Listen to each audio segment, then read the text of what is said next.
Por que não consigo mudar?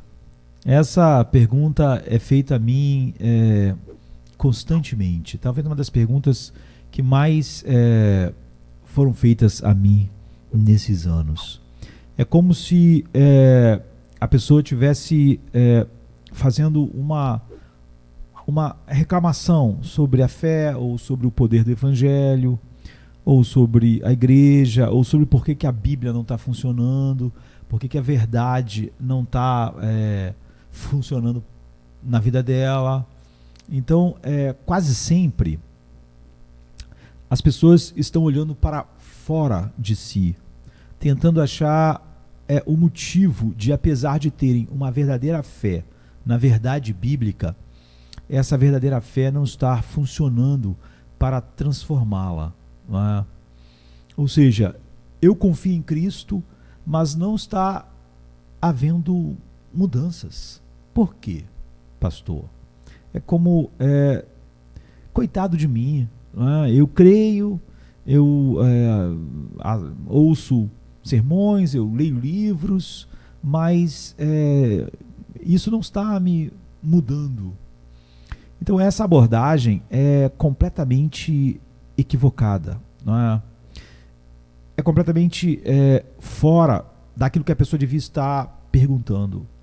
Porque o argumento é de que, apesar de confiar em Cristo, elas não sentem qualquer mudança, sabe?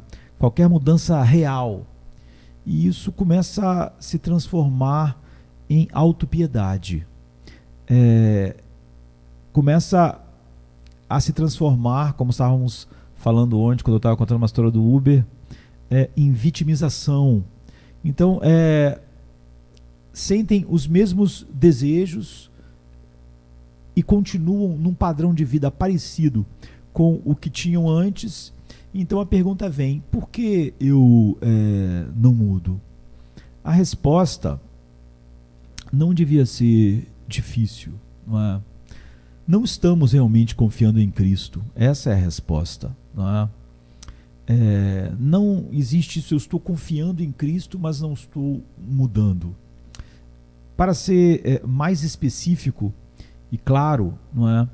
Não estamos confiando em Cristo para nos satisfazer. Essa talvez a resposta fique mais completa. Ou seja, a pessoa pode estar confiando, entre aspas, que ele veio ao mundo, pode estar confiando, entre aspas, que ele existe, ou que ele pode perdoar, mas é óbvio que podemos confiar, assim, entre aspas, e acreditar nisso sem a confiança de que ele é totalmente satisfatório. Ou seja, eu não estou confiando em Cristo de fato com a confiança verdadeira, com a confiança como a Bíblia define confiar em Cristo. Pois toda a verdade é no que eu confio para me satisfazer. Essa é a questão. No que eu realmente creio para me satisfazer. Ou seja, de fato, eu não confio em Deus como Deus. Os desejos que controlam a minha vida e estão me moldando são as coisas mais preciosas para mim do que a comunhão com Deus. Portanto, é óbvio, se isso é mais precioso para mim do que a comunhão com Deus, que eu confio nessas coisas para me satisfazer muito mais do que eu confio em Deus para me satisfazer. Então, essa não é uma definição de fé em Deus, e sim de idolatria. Quando eu confio em algo para me satisfazer mais do que Deus, então essa não é a definição de porque eu confio em Cristo e não consigo mudar. O primeiro dos 10 mandamentos é: não terás outros deuses diante de mim. Êxodo 20, verso 3. E o último dos 10 mandamentos é: não cobiçarás. Êxodo 20, verso 17. E esses dois mandamentos são essencialmente o mesmo. Os outros mandamentos revelam as fontes de tudo que eu cobiço, como fonte do meu prazer, muito mais do que ter comunhão com Deus. Ou seja, eu faço dessas coisas deuses dos quais eu retiro o meu prazer em detrimento de tudo que Deus é. Ou seja, isso é idolatria. Eu não posso chamar isso de fé e ainda protestar que ela não me transforma. Porque Desejar algo de uma forma que diminui Deus como o tesouro supremo que me satisfaz é a essência da definição de pecado, cobiça, e não de fé. Então, é ter outros deuses que eu não posso e nem desejo abandonar. Cobiça é idolatria, não é? Então, por exemplo, é dito assim: mortificai, pois, os vossos membros que estão sobre a terra, a prostituição, a impureza, a afeição desordenada, a vil concupiscência e o amor ao dinheiro, que é idolatria. Colossenses 3, verso 5. Quando não estamos satisfeitos no que Deus é para nós, o eixo da satisfação pende para a afeição desordenada, vil concupiscência e etc. Então, vamos pegar um exemplo bem comum, não é? Para olharmos como isso é na prática. Por exemplo, eu não consigo parar de fofocar. Por que isso acontece? Porque alguém não consegue parar de fofocar. Quando eu fofoco, sabendo que isso quebra a minha comunhão com Deus, é porque eu confio, eu tenho fé, não é? Ou estou confiando que os prazeres da fofoca vão me satisfazer mais do que Cristo pode me satisfazer. Porque senão eu não ia querer o prazer da fofoca à custa da minha satisfação em Cristo, não é? Eu escolho o que me satisfaz mais. Então isso não é ter fé em Cristo como algo que pode me satisfazer. Eu não posso dizer, eu não posso alegar então que eu pus a minha fé em Cristo e eu não mudei, porque eu não pus a fé em Cristo. Eu continuei confiando que a fofoca me dá mais prazer do que me deleitar em Cristo. Então, eu escolho aquilo que vai quebrar minha comunhão com Ele, porque eu olho para o prazer de uma coisa, a fofoca, e o prazer em Cristo, e eu escolho o prazer na fofoca. Isso quer dizer que eu confio na fofoca para me satisfazer e não em Cristo. Eu não posso dizer que confiei nele e não mudei. Nada pode mudar, nesse caso, por exemplo, até que minha confiança no prazer que a fofoca me traz mude para uma confiança de que Cristo pode me satisfazer plenamente. Então, quando o Espírito Santo nos leva à verdadeira confiança, fé, de que Cristo é o meu tesouro mais satisfatório, eu vou parar de confiar na fofoca para me satisfazer. E como ela é o impedimento do meu prazer pleno em Cristo e quebra a minha comunhão com Ele, a fofoca vira minha inimiga, um pecado a ser mortificado, ser assassinado por mim. E isso se dá pelo prazer totalmente satisfatório no que Cristo é. Isso me faz livre da fofoca, e então eu mudo. Portanto, eu não posso alegar que eu pus toda a fé em Cristo, mas isso não me transforma. Um dos meios de graça fundamental para isso é a constante meditação na palavra. O salmista diz assim: escondi a tua palavra no meu coração para eu não pecar contra ti, no Salmo 119, verso 11. Ou seja, a palavra me leva a uma plena satisfação em ti, que me faz vencer todo o pecado que me prometia satisfação e gratificações, mas que nada são perto do prazer que tu és para mim agora. Então, a fé bíblica transforma o homem, transforma a gente, nos muda. A fé bíblica nos muda ao fazer de Cristo o tesouro supremo, perto do qual todo o resto vira esterco. É uma radical troca de prazeres.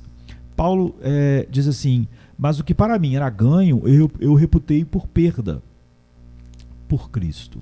E na verdade, eu tenho também por perda todas as coisas, pela excelência do conhecimento de Jesus, meu Senhor, pelo qual eu sofri a perda de todas as coisas, e as considero como esterco, para que eu possa ganhar a Cristo. Filipenses 3, 7 e 8. Então, isso que Paulo está descrevendo é exatamente a verdadeira fé de que Cristo é o tesouro totalmente satisfatório. E isso é exatamente o oposto da cobiça. Isso é o oposto da idolatria. Essa é a suprema satisfação em Cristo. Isso é liberdade. É isso que nos muda. A tentação sempre está nos dizendo que algo é mais satisfatório do que Cristo. Algo é mais satisfatório do que Deus. Se eu confiar de que aquilo é mais satisfatório, eu vou querer aquilo à custa da quebra da minha comunhão com Deus. Portanto, eu não posso dizer que eu confiei em Cristo e não mudei, porque na verdade eu confiei naquela outra coisa para me satisfazer. Outro exemplo que nós poderíamos ver é a preocupação com o dinheiro. Muitas pessoas dizem: pastor, eu confio em Cristo, eu ponho nele minha fé, mas a minha preocupação financeira continua sendo um problema constante e contínuo. É óbvio que há algo errado nessa constatação que a pessoa está fazendo. Quando eu estou preocupado com os meus investimentos, quando minha vida financeira drena tudo que eu sou e ocupa um lugar de primazia, é porque eu estou confiando nos meus investimentos, nas minhas economias, ou no quanto eu vou ganhar ou juntar, para me proteger, para me dar segurança, me satisfazer mais do que Cristo pode fazer. Eu não confio em Cristo para ser minha segurança. Então eu não posso alegar que estou confiando em Cristo para me satisfazer totalmente, que é o que fé é, e ao mesmo tempo esse problema não me deixa. Eu posso, a partir de então, tentar não me preocupar, orar para que Deus me dê paz e livre da ansiedade com esta área da minha vida, ler a palavra de Deus sobre toda a paz que flui de Deus, mas nada vai mudar de fato, até que a minha confiança de que meus investimentos ou meu dinheiro e minha vida financeira irão me satisfazer e confiar de fato em Cristo para me satisfazer e me dar segurança e como fonte de satisfação plena da minha vida. É o que nós vimos. Paulo dizia: o que para mim era ganho, reputei-o por perda. E na verdade tem também por perda todas as coisas pela excelência do conhecimento de Jesus Cristo, o meu Senhor, pelo qual eu sofri a perda de todas as coisas e as considero como esterco. Então, quando eu estou aqui pelo poder do Evangelho, o Espírito me leva a sentir que Cristo é o meu tesouro todo satisfatório e que Ele proverá tudo o que eu preciso. Buscai antes o reino de Deus e todas as coisas vos serão acrescentadas. É o que ele diz em Lucas 12, 31. Ao chegar aqui, eu não deixo de trabalhar, ou poupar, ou investir, mas eu estou liberto da preocupação. E as prioridades mostram quem é o meu tesouro. Portanto, jamais eu posso alegar que confiei em Cristo e que não houve mudança. Eu continuo ansioso sobre dinheiro, porque na verdade eu estou confiando no dinheiro para me satisfazer. E é isso que está gerando a minha ansiedade a respeito dele. Porque de fato eu estou confiando em outras coisas como fonte da minha satisfação e não em Cristo, como totalmente satisfatório, de tal maneira que comparado a ele todas as coisas são como esterco. Ou seja, o nome disso é idolatria e não fé. O único caminho de ficarmos livres de pragas, não é, como tiririca, que é uma erva daninha, é tirar a sua raiz. A tiririca tem umas batatinhas. Se você só capinar, elas rapidamente crescem de novo. Se você não tirar aquelas raízes, é inútil. Só tirar a parte de cima é inútil, rapidamente crescem de novo. E qual é a raiz que deve ser tirada nesse caso? É a confiança em algo, é a fé, é a confiança em algo além de Cristo para me satisfazer. Nós vimos, pode ser a fofoca, pode ser o dinheiro, pode ser um relacionamento, pode ser qualquer coisa. Portanto, algo que eu estou disposto a fazer, mesmo quebrando a minha comunhão com Cristo. Onde está a fé aqui? Algumas pessoas me dizem: pastor, eu sei que é errado, mas eu tenho que ter esse relacionamento porque eu preciso ser feliz. É óbvio que a pessoa está dizendo que ela confia que a sua felicidade depende daquele relacionamento errado. Ela não pode dizer que está confiando em Cristo, mas não muda, não é?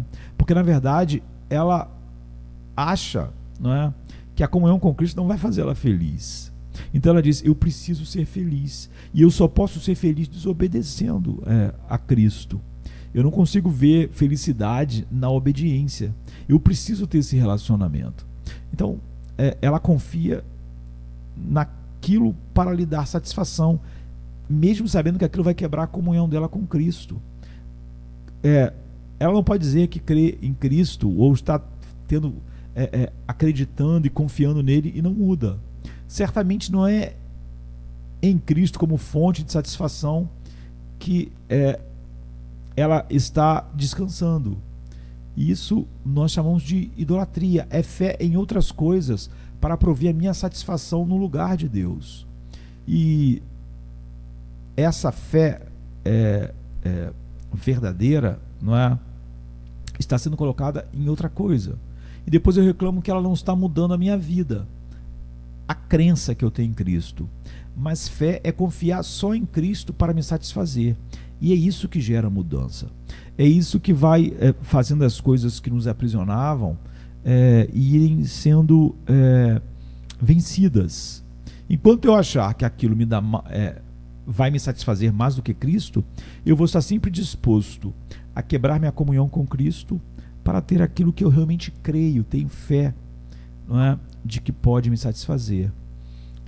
Mas isso é muito difícil, alguns dirão. Mas o problema que temos que ver é a razão, o porquê é difícil. Porque o que tem sido satisfatório para mim, o pecado, me cegou para a glória totalmente satisfatória que Cristo é. Então, tudo o que vemos é a glória satisfatória do pecado, na fofoca, no amor ao dinheiro, no mundanismo, na concupiscência da carne, na concupiscência dos olhos, na soberba da vida, no relacionamento amoroso que é errado. Mas se a glória disso me domina, então nós estamos cegos para a glória de Cristo. É óbvio, não é, que a glória de Cristo é infinitamente maior do que todas essas coisas. Mas eu estou glorificando essas outras coisas. Então eu não posso alegar que confiei nele e não estou sendo transformado, porque de fato não confiamos. Devemos clamar pela experiência real. Mas quando se converterem, a palavra de Deus diz, ao Senhor, então o véu se tirará. Ora, o Senhor é Espírito, e onde está o Espírito do Senhor, aí a liberdade. Todos nós, com o rosto descoberto, refletindo como um espelho a glória do Senhor, nós somos transformados de glória em glória na mesma imagem, como pelo Espírito do Senhor. É o que Paulo diz em 2 Coríntios 3, 16 e 18. Você vê como nós somos transformados contemplando a glória do Senhor com o rosto descoberto. A glória das outras coisas desvanece, não é? Então, ver a glória de Cristo é a grande necessidade do coração. E essa é a obra do Espírito Santo. E quando a vemos, nós somos transformados de glória em glória, ou seja, temos uma transformação gradual, mas real e crescente. Então, é óbvio que a fé bíblica transforma. A fé bíblica sempre transforma, sempre muda. Nós somos transformados, como Paulo disse, de um grau de glória para outro grau de glória, quando contemplamos a glória de Deus na face de Cristo. Não que a luta cesse, né? Paulo diz, esmurro a mim mesmo. É uma batalha que vale a pena aos olhos da fé, porque a alegria de contemplar Jesus é infinitamente maior do que qualquer outra alegria. E o Espírito vai tirando o gosto e te afastando de todas as outras coisas que você tinha confiança, e vai te afastando das coisas que te afastam da comunhão com Cristo. Então ele vai te afastando de todas as outras coisas que você tinha confiança para satisfazer você e te levando a Cristo como fonte de toda satisfação. O que mais poderia levar mártires às fogueiras, aos leões, senão esta operação? Havia lutas internas e externas neles.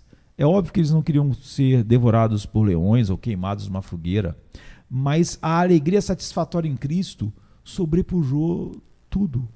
Então, alegar que eu tenho fé e estou confiando em Cristo, mas não estou sendo transformado, flui da não compreensão da natureza da verdadeira fé e de um sentimento de autopiedade e vitimização que nos afasta da verdade e da verdadeira transformação. E como ela ocorre? Contemplando a glória de Cristo, nós vamos sendo transformados. É algo que, essa atitude, é algo que fecha os caminhos até da verdadeira oração, do foco sobre o qual eu devia estar orando, clamando ou chorando. Então, é a satisfação em Cristo que nos faz sal e luz do mundo. Jesus diz assim: bem-aventurados sois vós, quando vos injuriarem, perseguirem e mentindo, disserem todo mal contra vós por minha causa. Exultai e alegrai-vos, porque grande é o vosso galardão nos céus, porque assim perseguiram os profetas que foram antes de vós. Vocês são o sal da terra.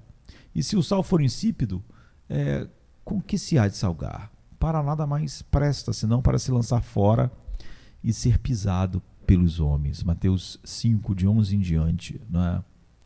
Ou seja, já não vemos os prazeres do pecado como concorrentes com os prazeres da comunhão com Cristo. Agora, mesmo o sofrimento não pode eclipsar esse prazer em Cristo, é o que o texto está dizendo. E é assim que somos sal. O contexto da afirmação que somos sal e luz é: bem-aventurados sois vós quando vos perseguirem, alegrai-vos e exultai. Como ser sal e luz, então, sem confiar em Cristo como fonte de satisfação final? Esse viver em Cristo se torna absolutamente natural e incrível, que ilumina como luz na escuridão e salga como naturalmente o sal faz em tudo que ele toca, né? Porque o alegre sofrimento por amor a Cristo é espetacular, porque ele mostra que ele é um tesouro totalmente satisfatório, não é? Que a satisfação que eu encontro nele sobrepuja até aquelas dores, aflições e perseguições. E isso, e só isso, ilumina o mundo e salga a terra. Nisso, a mudança diária se impõe. E se teu olho te escandalizar, lança-o fora. Melhor é para ti entrares no reino de Deus com um só olho do que, tendo os dois olhos, seres lançado no fogo do inferno, onde o bicho não morre, o fogo nunca se apaga, porque cada um será salgado com fogo, e cada sacrifício será salgado com sal. Então, bom é o sal, mas se o sal se tornar insípido, com que temperareis? Tende sal em vós mesmos e paz uns com os outros. Marcos 9, de 47 em diante. Então, na confiança de tudo o que Cristo é para nos satisfazer e na sua descrição, tanto do inferno quanto do paraíso, você pode sentir tanto o cheiro das chamas descritas por ele, como o precioso aroma do paraíso enchendo a tua mente. Não é? Ou seja, tudo o que ele será para os salvos por toda a eternidade, e isso te transforma, te faz de fato sal e luz. Faz você ver o resultado de tudo que o mundo é em suas satisfações, entre aspas, oferecidas, e onde elas terminam, te enchendo de insatisfação com esse mundo como resultado. Como ficar satisfeito, né, agora e na antecipação daquilo que virá, não é? A satisfação profunda em Cristo como sua recompensa hoje e eternamente. Esse é o crer bíblico. E é isso que nos transforma. A transformação é gradual. É de um grau de glória para outro grau de glória. Mas é à medida que eu estou contemplando Cristo, a glória dele, que ofusca as outras coisas que tinham glória para mim. Diziam que iam me satisfazer. Mas agora ele é o objeto da minha satisfação. Isso faz de nós sal e luz no mundo. E confiar em Cristo como totalmente satisfatório fatalmente nos muda. E essa é a fé bíblica, a fé salvífica. Enquanto eu acreditar que outras coisas me trarão mais satisfação do que Cristo, eu não estou confiando nele, não é? Eu estou confiando nas outras coisas. O nome disso não é fé, é idolatria. Então a fé, confiar em Cristo, sempre nos muda, gradualmente, mas sempre nos muda. Amém, queridos? Amém.